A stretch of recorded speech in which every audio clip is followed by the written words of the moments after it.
A Search in Vedic India, Chapter 20, Jeevan Muktha. That morning, after breakfast, Albert and Vimala slowly walked towards Godavari Bend and sat under the shade of coconut trees. Insofar as Albert is concerned, the purpose of the visit was accomplished, thought Vimala.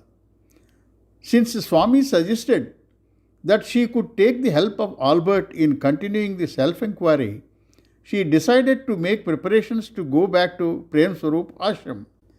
Though Swami explained that the grace of Parashakti only would enable her to recognize Swarupam, she wondered whether Albert could not transfer that knowledge to her. She asked him the same thing. Very good question, Vimala, said Albert. You could become a guru. You commented just like Swami, remarked Vimala with a laugh. Albert laughed aloud and said, Before answering the question, I have to tell you something related. When I met Swami and Prem Swarup, I got a doubt. When so many people are questioning them on spiritual matters, why they answer them with so much patience? The bliss one experiences after recognizing Swarupam cannot be described in words. Such people would like to share the same with as many people as possible. But it is very difficult for the seekers to reach the stage of serious seeking to recognize Swarupam. So, if anybody approaches with questions indicating their eagerness, they are ready to go to any length to help the seeker. That is why Swami was happy when certain questions were asked. Now, let us come to your question. You are asking whether Guru could hand over or offer truth enabling the disciple to realize the truth.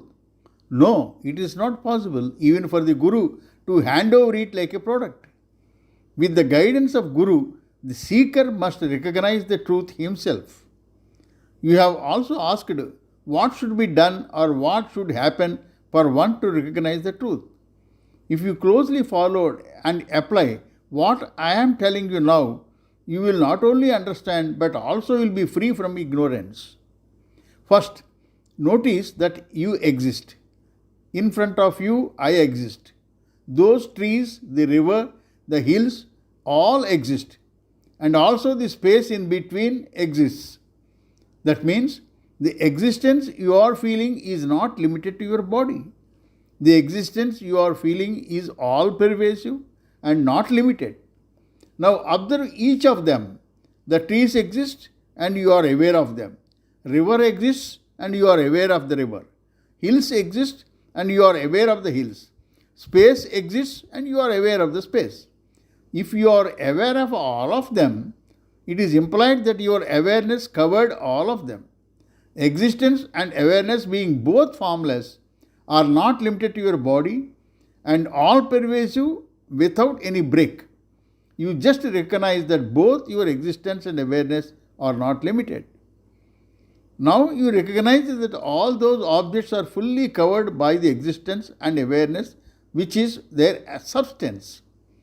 As against that, when you are aware of them as a thought, eyes closed or not, if you pay only attention to their form, ignoring the substance, you may be attached to pleasure or pain from their availability or non-availability. If you recognize that they are nothing but awareness, you may still interact with them, but you will be equanimous to their availability or non-availability. The whole world appears to you only through thought, and if you recognize that thought is nothing but awareness in substance, you are free. The only thing is that this fact must come to your mind when you are interacting with anything in the world. Your recognition is supposed to be direct and complete only when you remember this at all times. So, seriously contemplate on this as much time as possible. You have to feel it intuitively. There is no action involved and nothing happens afresh. Just a shift and you will feel established in the expansive awareness as it has no form. It may happen at any time due to the grace of Parashakti, explained Albert. You said that Guru could not transfer or hand over it. But what is the extent of Guru's role? Asked Vimala. Though it is you that has to recognize, we could say that the Guru's role is 90% and the seeker's role is 10%, while the whole process is 100% grace of Parashakti, said Albert. Probably more elaboration is required, said Vimala. Getting a thought to seek knowledge and the availability of a Guru, are they at your initiative? We already understood that in our acceptance theory that you are not the doer. That means the whole process is a prompting of Parashakti. That setting aside, Guru declaring that the I awareness which you are feeling as yours and the infinite awareness that exists always are the same is important. Wow, the Guru's assertion that you are always close to it is excellent inspiration. While it is only one part, Guru's confirmation whether your recognition is correct or not is another part. I think you remember what he said when I mentioned that my recognition of expansive awareness. His declaration that there was no need for further effort as things would unfold on their own was very significant. It worked as a small detergent to a lot of dirt. A real Guru is one who directly experienced the truth, though the word experienced is not correct. Awareness is not an experience like in worldly matters. Persons who deliver lectures from religious scriptures are not Gurus. They want you to believe in God without themselves realizing God. I do not know about India, but I have not come across anybody who has a direct understanding of the truth. There are many who preach from the Bible with delivery skills but not with the direct understanding of God, said Albert. Now that you recognize that infinite awareness, could you give any characteristics that could be understood by my mind, although it is said that it is difficult to put it in words? Asked Vimala. Scriptures used some words to describe Brahman, the infinite consciousness. It is Nityam, one that exists always, Suddham, one that is always pure, that is, you cannot smear it with colors or add any impurities, Muktam, one that is always free without any limits of beginning and end, and Buddham, one that is with awareness, said Albert. Being infinite, an example is not possible, I think, remarked Vimala. To comprehend to some extent, imagine space. In the relative world, space always exists. It is always pure. It is limitless. But one major difference is that space is not aware of itself. Brahman is like infinite space with awareness. It is thick, infinite awareness and nothing else. It is inseparable, infinite existence and consciousness, explained Albert. How is your feeling after recognizing Swarupam? Is there any difference between your experience before and after recognition? Asked Vimala. Before recognition, whatever you are feeling now, it is the same for me. After recognition also, I carry out all worldly transactions just as you perform. But there is no feeling that there is a separate individual. That does not mean that there is a self-declaration to that effect always. It is just an internalized feeling. However, if anybody calls me by name, I respond. Ego remains for transactions, explained Albert. Is there any other special feeling? Asked Vimala again. It is very difficult to explain to you. It cannot be put in words. Imagine pure infinite awareness without any space and time as it is an objectless awareness. You could only intuitively feel it. It is beyond mind. When I am with myself without engagement in worldly transactions, I am always in a strange feeling of elation as if I am floating without individuality in the infinite ocean of bliss. If you have to understand that, I must tell you about a picture I have seen in Krishnananda Mutt. In the hall where he gave the interview to us, there is a big picture of Lord Vishnu reclining on a big snake in an ocean of milk. Ramachari told me that it was the picture of Lord Vishnu. I did not know then that the state of a person who recognized self would be similar to that. After experiencing the state described to you, I could understand the significance of that picture. It is nothing but a portrayal of one who finds himself in an infinite ocean of bliss, said Alfred, feeling the same ecstasy. So it is not comparable with any pleasure from senses which we enjoy in the transactional world, asked Vimala. It is something that arises when you do not have any fear of losing or gaining from anything in the world, and when past and future do not cause any worry. Probably words cannot express the same, said Albert. I am wondering how it would be like when the objects and you are the same, remarked Vimala. If the TV screen is your awareness, it covers all the pictures on the screen. All the pictures are neither separate nor away from the screen. All the objects you see in the world are like pictures on the screen of your awareness. They are in awareness and awareness is in all of them. Initially, I have not understood a verse from Bhagavad Gita, but with this analysis, I understood it fully. What is that verse? Asked Vimala. Sarvabhutastam Atmanam Sarvabhutani Chatmani. It means I am in all the great elements and all the great elements are in me, explained Albert.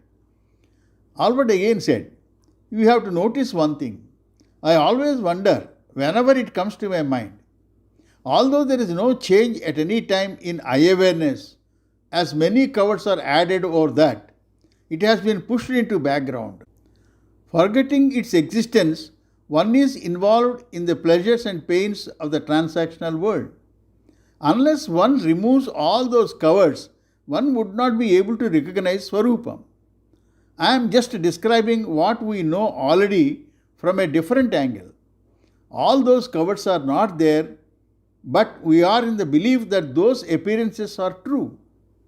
In twilight, when you see a rope, you may mistake it to be a snake and suffer all the fears and do all the actions that follow them when you see a real snake. But there is no snake there. He stopped and asked her, are you following? What are these covers? You may have to elaborate with examples, asked Vimala. To drive the point home, I have to tell you a story. A shepherd used to go into the forest every day with his animals for grazing. One day he could not return before sunset as he could not gather all the cattle in time. He had to stay in the forest overnight. As he was searching for a shelter to the cattle, he found the hermitage of a sage with some place for the cattle. He requested permission from the sage, which the sage readily granted. As the shepherd entered the cattle shed to house the animals, he remembered that he had no special threads with which he daily ties the animals in his shed. He rushed back to the sage for help. The sage asked him what he would do daily to tie each animal. The shepherd explained that he would first put the special thread around the neck of each animal and join the thread to a hook on the wall. The sage suggested that he should do the same now, mimicking the ritual as if he has the real thread with him. The shepherd followed the advice, and the animals remained in the shed as if they were tied down. But the next morning, the shepherd faced another problem as the animals did not move from their place as he tried to take them out. When approached again, the sage suggested that he should mimic again as if he was removing the threads from each animal and unhook the threads. The problem was solved. There is a great secret in this story. All the actions which we have been doing since our childhood were nothing but thoughts in our eye awareness. Whatever action we do, there is no actual change in eye awareness and nothing ever happened. I was born in so and so year is like the mimic of the shepherd without actually doing anything. It is nothing but a cover you added to your eye awareness without any actual change. Similarly, you added many covers like I am a woman, I am a son, I am a father, I am a wife, I am tall, I am short, My degrees are so and so. I am a Hindu. I am an American. I am black. I am white. With these covers, you are lost in the transactional world and go on with pleasures and pains therefrom. Till then, she is just any lady in the world. When you tie the knot around her neck, she becomes a wife. And where is the change in the awareness except as a thought, which is not a change at all? You interact with the world of forms and their functions, but all those forms and functions are nothing but awareness. The substance of all those forms is awareness. If you pay attention only to form and not to the substance, you are steeped in ignorance, explained Albert. So, all forms are nothing but awareness, remarked Vimala. Forms are not separate from their substance awareness. You will understand it better if I give you an example. Suppose there is a carpet spread on the floor. Some forms are formed due to folds on the carpet. Though a form is visible at the fold, it is all along carpet only and not different from it. Similarly, all the forms you see in the world are nothing but apparent folds of awareness. Here, world means not just the outside world, but includes all the mental forms in the mind also are nothing but apparent folds of awareness, explained Albert. Why should awareness fold into forms? Why there should be forms in the world? Asked Vimala. You should not forget one thing. Awareness is not turning into forms but only appearing in forms without actually changing. That is the difference between an example and reality. Folds on the carpet are not only appearing, but folds are happening there. But in the case of awareness, forms do not happen. It is only an apparent change, not actual. Now you are looking at me and you are experiencing my presence. But does any fold is forming in your awareness? Before seeing my form and while seeing my form, it is just awareness. No change at all. This is your direct understanding without any belief, said Albert. Okay, understood. But why should awareness appear in folds, even apparently? Why should awareness appear as a world without actually changing? Asked Vimala. That means you are asking why should folds form in the carpet? It is the inherent nature of the carpet to form into folds. There would not be any reason for inherent nature. Heat is the inherent nature of the fire. Suppose instead of a carpet, you spread a wooden plank on the floor. Would there be folds in the wooden plank? Similarly, because of the inherent nature of Sat or Maya aspect of Brahman, forms appear without any change, explained Albert. So, we are getting entangled in pleasures and pains from worldly transactions all through life, as we are believing all objects and forms are real, said Vimala.